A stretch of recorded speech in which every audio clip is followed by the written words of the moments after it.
Hökümet maslahatyna goza magtaldy. Ýöne paýta önümçiligindäki mejburi zähmet agdalmady. Yerli we daşary ýurtly sarp edijilere hödürlenýän goza nişanly tekstil önümleri Türkmenistanyň Ministrler Kabinetiniň 12-nji ýylyna geçirilen mejlisinde bellemäge münasip görüldi. Ýöne hökümet maslahatyna tekstil önümçiligine zerur bolan çiğ malyň paýtanyň önümçiligine mejburi zähmetden peýdalanylmagy barada halkary hukuk toporlarynyň berýän hasabatlary agdalmady.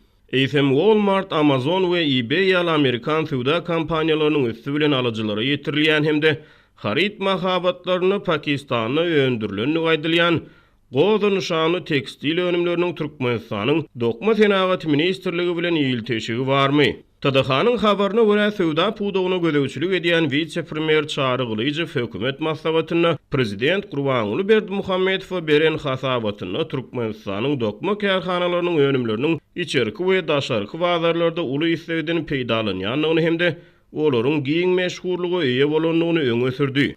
Şunun bilen birlikde goda we wadan şanly dokma önümleriniň öňümçigini we ýerlenişini artdyrmak boýunça işler alınıp barýar.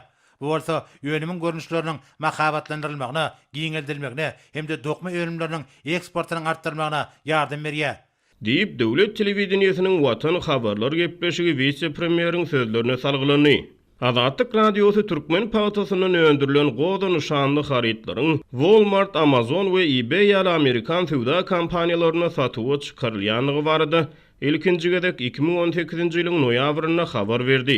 Bellemeli ýeri Amerikanyň Birleşen Ştatlarynyň gümrük gullugy 2018-nji ýylyň 18-nji maýyndan başlap Türkmenistanyň öndürilen paýtanyň şeýle-de Türkmenistanyň paýtasyndan taýýarlanan esenlik ýurdun önümleriniň ähli görnüşiniň abaşa import edilmegine gadagançylyk girdi. Gümrük gullugy bu kararyny Türkmenistanyň paýtaçylyk pudugyny mejburi zähmetden peýdalanylmagy barada halkary hukuk toporlarynyň berýän hasabatlary bilen esaslandyrdy.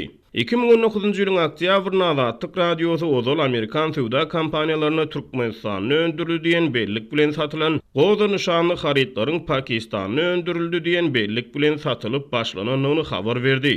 Azatlyk radiosu abaşada satylýan goza el süpürgüçleriniň Türkmen hökümeti bilen mümkin bolan ýylteşigini Türkmenistanyň Dokma Senagat Ministrliginden badawat anyklap bilmedi. Mundan ozal Azatlyk internet maglumatlaryna görä Düýbi Virginiýada ýerleşýän Goza Towels kompaniýasynyň esaslandyrjysy Aman Gurdowdan abaşadaky Goza Towels bilen Türkmenistanyň goza harit nişanynyň arasyndaky mümkin bolan ýylteşik boýunça hem sosial media arkaly hem de telefon üstü bilen bir näçe gedek kommentariýa almagy synanşdy. Azatlygyň bu synanşyklary netije bermedi. Halkary hukuk toporlary Türkmenistanyň paýta önümçiligine mejburi zähmetden peýdalanylýanyny aýdyp gelýär.